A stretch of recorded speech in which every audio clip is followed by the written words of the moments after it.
Whoa, whoa, whoa, whoa. What's up, people? What up, what up, what up, what up?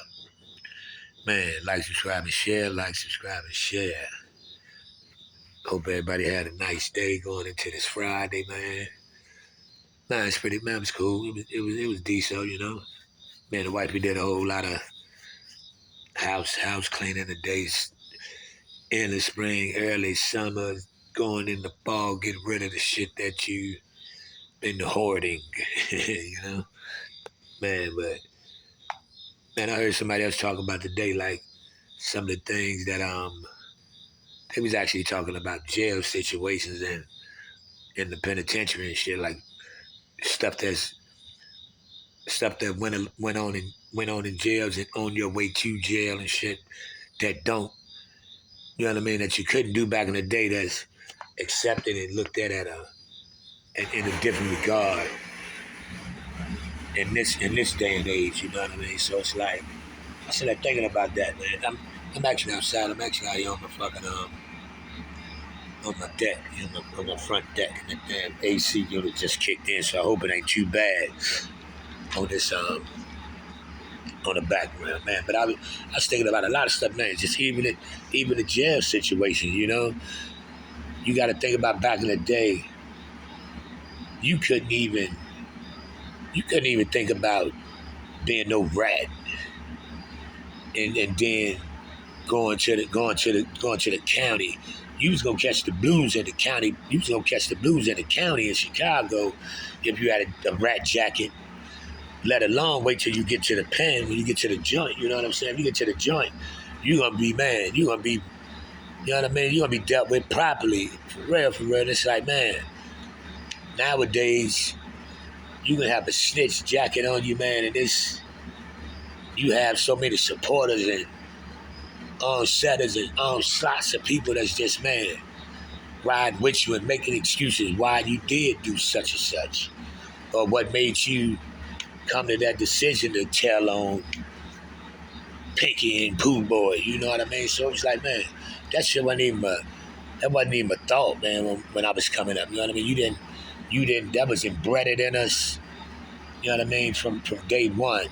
If you 10 and you out there being a lookout boy, you know what I mean? If you just calling, man, the pigs coming, 5-0 coming, here come 12, whatever. You know what I'm saying? If you hand to hand, you know what I mean? Whatever you doing, ain't no such thing as he was too, man. You can accept it. He was only 15 when he told. You know what I mean? That shit ain't no option, man. You know what I mean? 15 or not.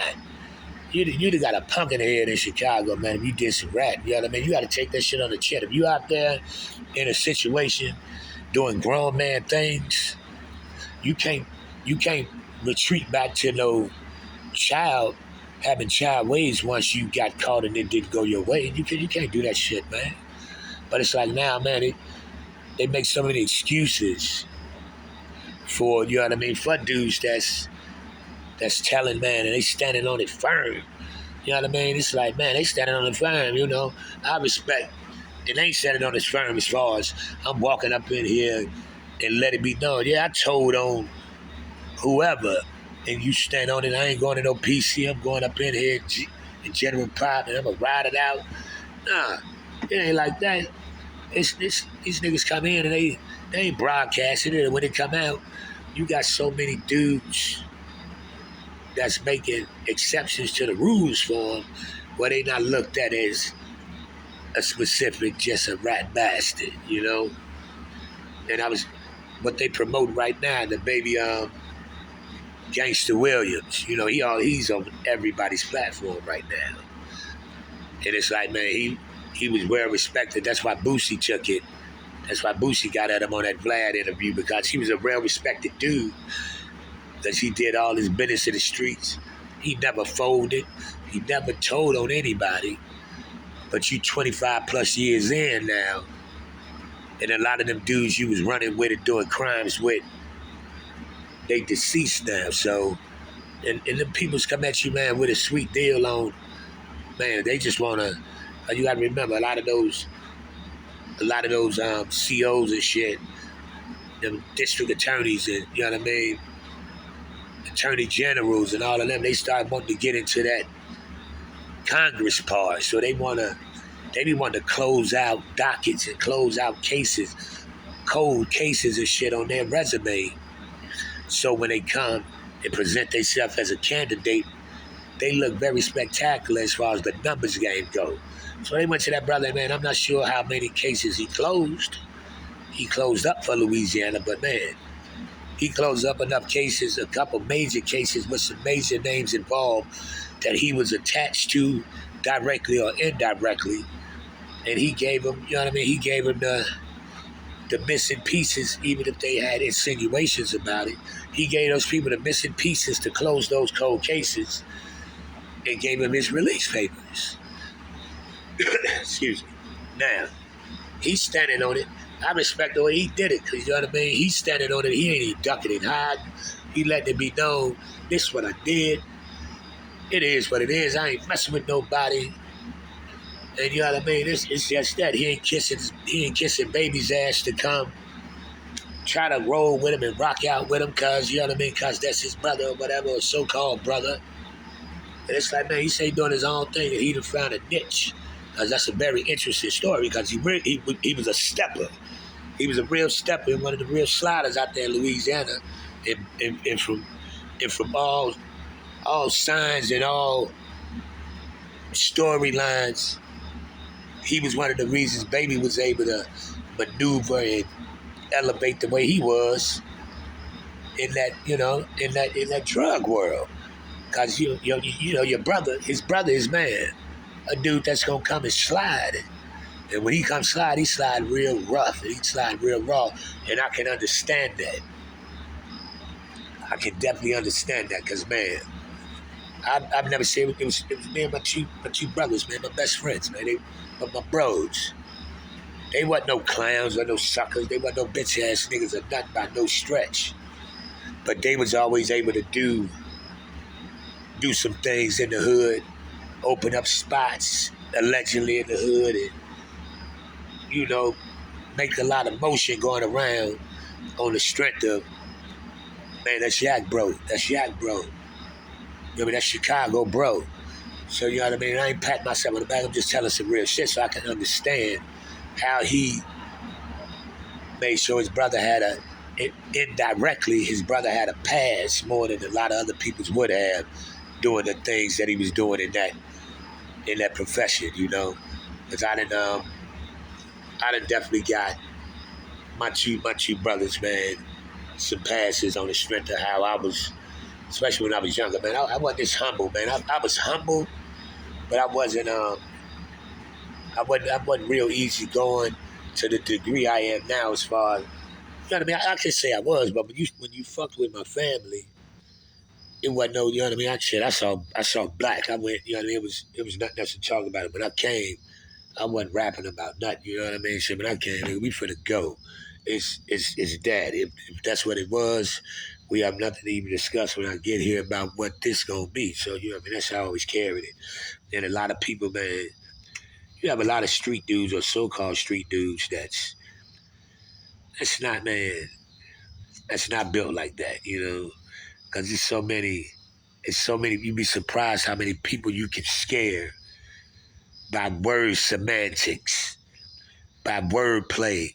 You know, you could use, you know, if you know all the street words and your slang is efficient, you got that, whatever city you in, you got that twang on your tongue, no homo, but you got that, you know how to talk that talk. You'll be surprised how many people gonna give you the benefit of the doubt as being a real one. Man, that nigga a G. Man, that nigga, he do whoop-de-whoop. You would be surprised. I had so many people, man, in my walk of life big me up off of things they heard. They had never seen nothing directly, but just off of reputation alone. You know what I'm saying? So it's like, man, it wasn't false. It wasn't no false reputation, but I'm the type, man, you got to show me. I don't give a fuck what somebody else tell me how great you are. You know what I mean? I'll give you your props and your respect as the male or the guy standing right there just as a man. But I'm not finna go around here with no pom-poms on as you being the G is G in the city because everybody else says so. No, I don't do that. I'm not gonna do that. You know, man, but it's so many people, man. You'd be surprised how many dudes just sit back and big up dudes off of they reputation that they heard. Not even off nothing that they seen they own self. They go off what other people, how other people tell them they so thorough and official. And I never carried it like that, man. You know what I mean? I'm gonna respect you as a man, but everybody ain't a G. You know what I mean? And that's okay. Everybody don't have to be no gangster. You know what I mean? To be respected. But you have young cats that's their mentality. You gotta be gangster, stepper, killer, or slider. That's how you respect it in the streets. And that's that bullshit, you know? So back to the title, back in the day, you was working man was respected in the hood, you know? When you saw that man that got up every day when it bust his ass for his family, and when it went to that gig every morning, you see him, rain, sleet, or snow, going and getting in that car. You respected that gentleman. You respected that brother. Everybody in the neighborhood, even if it was hustling and shit going on, they still respected Mr. Johnson or whoever, but getting up, going to work every day, handling his business, staying, keeping his nose clean, keeping his nose out other people's business that's going on in the streets. That was respected in the hood when I was coming up. That shit ain't respected now. Man, you see the old dude in the hood now, getting up, going to work. Man, everybody, you know, and if you playing the block all night. If you slipping and sliding and busting these corners all night, you know exactly who moving on this block, you know who coming up out of here at this particular time. You know all of that. You know schedules. You know schedules even by just by repetition, not by paying that much attention to them. It's just off repetition. But shit, man, these shorties now, they'll see a man that's getting up every day, busting his ass, trying to take care of his family. He been in his 60s. And they all over his damn car and got beer bottles and Henny bottles and shit, all 1,800 bottles all around that man wheels and shit. Let me say something. Man, they'll stomp that old man the fuck out right then and there. If not, bust one up in him. You know what I mean? That's the difference in my day and the day. That's another one, you know? Shit is crazy, right?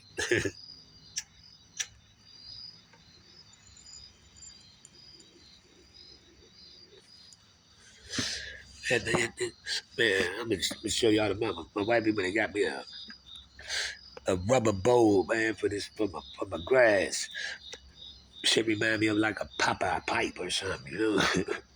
But it's like man, it's real slick, but I like it, man. The wife when got me that couple of them shit. I actually like hers better than mine, though. Hit better. But I appreciate it, man. But man, you know, let me think of something else, man, that's not the difference when I was coming up as opposed to today. You could you could still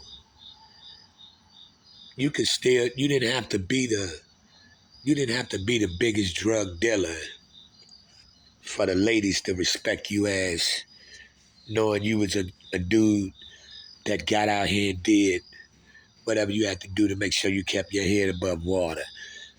You didn't have to be the biggest hustler to get the so-called top shelf chicks in the hood or the top shelf chick in your neighborhood.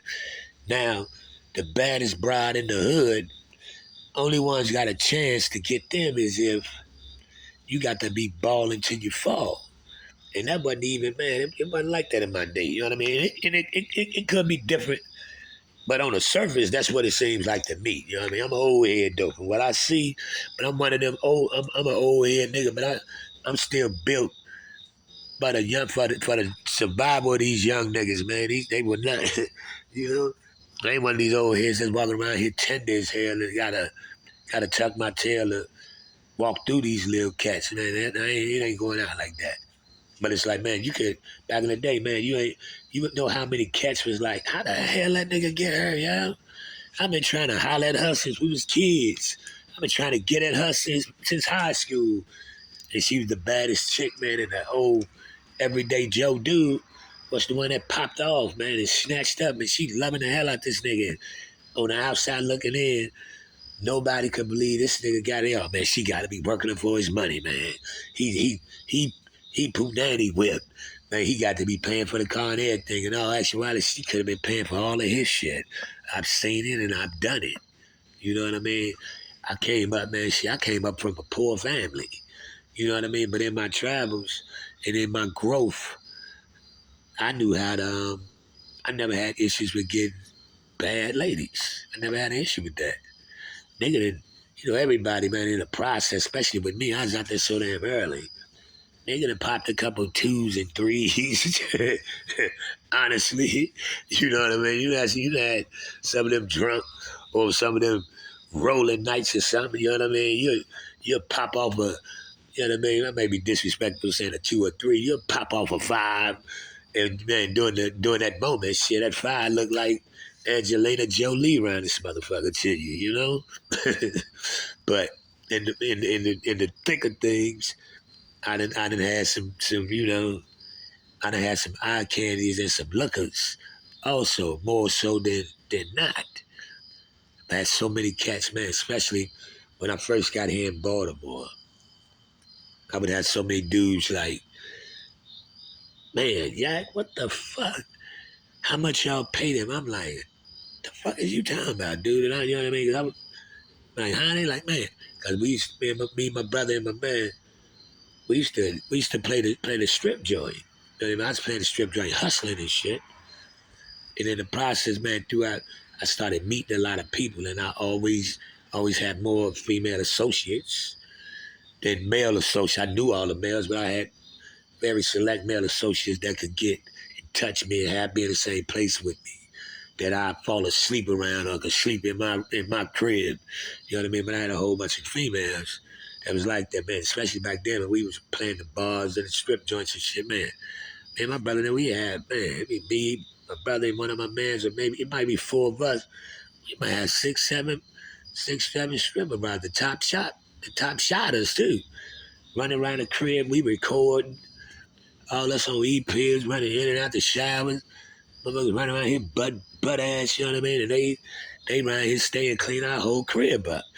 Then you know what I mean? That was like, man, if we didn't, we wasn't no top shelf hustling niggas, and we still got more of the top shelf chicks in the city. Now you go today, that's the difference from then to now. If you ain't one of the big willies getting the bread with you got the foreign outside, you got to have $1,000 shoes on your feet. You're not getting one of the baddest bitches, or excuse my language, one of the baddest females in the area no more. You're not doing that. It's the difference in time. You know what I mean? That's like, man, that's the straight up difference in time, bro. But it's like, man, it's a lot of things like that. You know, another thing that's major, that's key. You definitely made it past 25 in my day, unless you had to really be put in a bad situation. You had to really be put or done something real drastic for you not to make it to 25, man. These shorties now, if they make it to 25, they are considered, they the OGs. They are the freaking OGs, man. So that's a big difference in the day as opposed to back in my day. The respect that young men have for their mothers. Let me say that again. The respect that these young men have for their mothers. Man, my mother was the queen of my everything, me and my brothers, man. And we would do anything for my mother. That's the reason I left home so early, was because I knew off the rip that I could take care of myself and I was gonna be straight. I left at 14. My mother never stressed and get the hell out of none of that. Only time my mother threatened, she wanted us in the crib at a certain amount of time. Y'all ain't gonna bring y'all ass up in my house at this amount of time. Y'all can get the hell up out of here because you ain't gonna make your own rules in my house. That's every mother that gave a damn about their kids. But my mother never had, you know what I mean? My mother never had a thought of telling me to get the hell out of her house. I was her youngest baby boy. And then came my little sister. But I had a mentality that Cause my mother struggled, man, taking care of these 4 kids on her own. My stepfather was there for a minute, but until that, when that went bad, he always took care of my sister and all like he was supposed to. But we was at as of age where he wasn't entitled to have to take care of me and my brother. You know what I mean? So I knew I could get out of there first and foremost, and I could survive. Wasn't nothing gonna happen to me. I was real confident in that I could make it as far as survival. Wasn't nothing gonna happen to me. I wasn't gonna get violated or anything out there in the streets. Plus, I knew I could get out there and start making something to help my mama. You know what I mean? It's like, man, that was my mentality. That was my brother's mentality. We was mama boys, man. These little kids now, these shorties now, they talk to their mama like they talking to a smut bitch up on the street corner. You know what I mean? And it's like, man, it took years. I mean, years and years for me to start even cursing around my mother. I was somewhere in my 30s before I started letting curse words slip out my mouth in front of my mother. And she used to be, boy, shut the hell up, dude. You grown. But it's a simple fact. My mom was my number one queen. And it's like, man, we would do whatever for my mom. You know what I mean? And she used to get so mad at me and my brother Ed. You know what I mean? Because my brother Mickey had moved out. My brother Mickey had moved out already, started doing his own thing. But me and my brother Anthony was still there. So man, my mom was a nice looking lady. You know what I mean? My mom was a brick house. So she had all them old suck ass niggas chasing behind my mom's. But she got my mama knowing her sons ain't no punks. But my mama wasn't knowing her sons was some little gangsters. You know what I mean? When we left about that crib, we was some fucking G's. She didn't know to the extent of that. So she would deal with some dudes that's in the hood. They some so-called respected older cats in the hood, man. But you got to remember that time in the 80s and 90s and shit, motherfuckers, they played the bars and the lounges real heavy in Chicago. So these niggas would get drunk and shit. And you know what I mean? By the time, man, you we wake up in the middle of the night, hear my mother and the nigga screaming and yelling, and this nigga to touch my mama, man. Me and my brother Anthony, man, oh my God. That's not an option. I remember her boyfriend, Larry, man. Larry Tolliver. Larry fucking Tolliver. And he was a black pea stone, and he knew me and my brothers was GDs, right?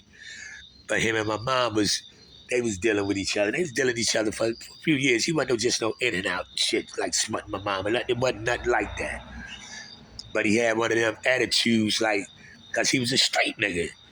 You know what I mean? He was a street nigga, and his generation of people respected him and shit. You know what I'm saying? But he was dealing with my mom now, and this nigga would get drunk. And I guess he get drunk and get that liquid courage, and my mom had a slick ass mouth and would swing on the motherfuckers. You know what I mean? And she fight them niggas like she was like she ain't care. But in the process of this, her second and her third child, these two little niggas is some steppers for real, for real. So man, that shit would wake us up, man. Man, my brother would go up in there like, man, Larry, you put your hands on my mama. Man, you niggas ain't got nothing to do with my relationship. Y'all better get up. And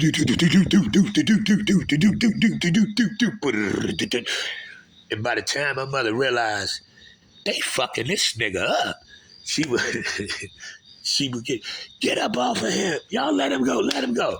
Turn around, George, go sit down. Y'all let him go, get up off. Because he's still running his mouth talking shit. Yeah, fuck you, you motherfucking suck ass nigga, you hook ass nigga, because that's what we should call a brother. Man, fuck you, you hook, bam. Feet, hands, furniture. Hands, feet, furniture. Foot, furniture, hands. Man, we had knots all on top of this nigga from his head, top of his head to his feet. By the time we was close to being done with him, my mother over in the corner crying, y'all let him go. Y'all ain't my daddy. Goddamn right, we your sons. You taught us to be gangsters like this. You should be mad at your goddamn self. You know what I'm saying? As my mother always carried it, we men always carry yourself like a man.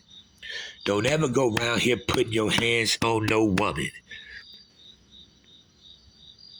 Don't ever go around here putting your hands on no woman. My mother gave 2 exceptions to being able to physically remove a woman up out of your space.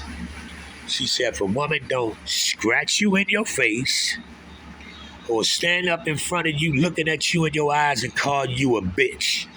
Those were the 2 exceptions that my mom always gave her 3 boys to be able to slap the shit up out of mother. She ain't say whip no woman's ass, but slap her ass and remove her up out of your space. Don't ever let a woman scratch you in your face, and don't ever let a woman stand up in your face and call you no bitch.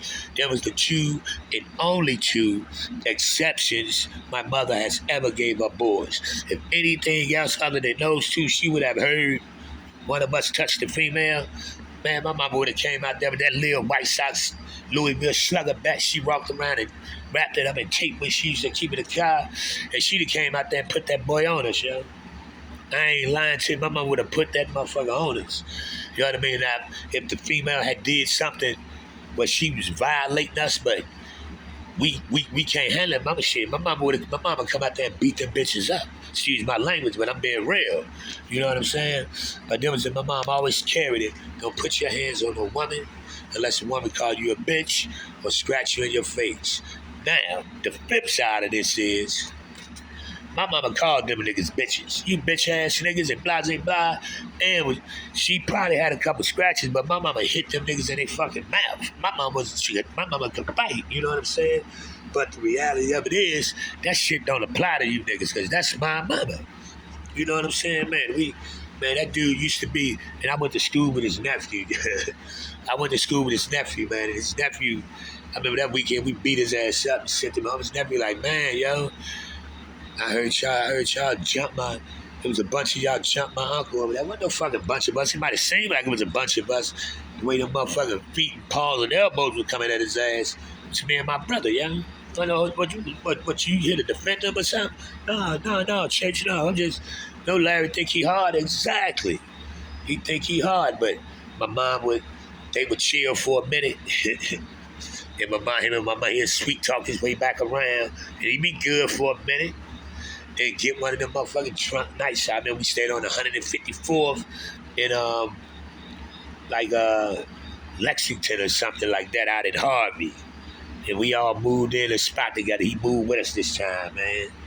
It was like a second store apartment, man. My brother hated this nigga, yo. My brother, really hated this man. I could tolerate him, you know. I could really tolerate him, but my brother hated this man. And he used to always lean out the window. We stayed over a bank, Harvey Bank on 154th in Harvey. And he would always lean out the window and holler at his homeboys in the neighborhood and shit. And my brother used to always tell me, man, that's when I knew my brother was crazy for real. He said, man, we just go over there and tap that nigga leg. He going off straight on and break his fucking neck. Nobody would even think we did it because everybody know he always landed his drunk ass up out the window. I'm like, no, nigga, we ain't doing that, yo. And then shit, my brother took it to my mama, you know what I mean? Shit. My brother told my mama, George, I know how to get rid of Larry. She like, what, Anthony? And he told her. She like, what? She said, Anthony, you better. She said, y'all motherfuckers is crazy. And my mama got Larry up out of there. She got rid of Larry. She got rid of Larry. She like, man, you gotta go. You up out of here. If you making my kids feel as though I ain't finna lose my kids to no system. You ain't finna have to kill my sons, or my sons ain't finna kill you, so you got to roll out, you know what I mean? And that's a salute to the queen right there, because my mama knew my mama never left us anywhere. My mama never left us with anybody, and my mama damn sure ain't never put no nigga before us, you know what I'm saying? And that, man, she stood on that tall, firm, and that's why, man, she always been my number one queen, you know? And she had this big black ass nigga, Randy. I remember this dude, yo, and Randy was old big. He was old big jailbird looking ass nigga, black as hell, with a Chicago curl. Yo, you know when the curls was the shit back in the 80s. And he was a big buff dude, yo. And he used to, man, him and my mom was kicking it, yo, and he wound up moving in with us for a minute, man. They was dealing a couple of years, and one of them nights got drunk. One of them, because they played the lounges and shit. And man, come up in that motherfucking house, and he put his hands on my mama. Oh boy! And by this time, me and my brother, we gang banging by then. We in the streets. My brother gang banging. And I'm ganging. I ain't banging like that, but everybody know what the fuck it is, you know? Man, he wound up putting his hands on my mama that night, and that was the night my mama knew. All right, ain't no niggas coming up in here ever again.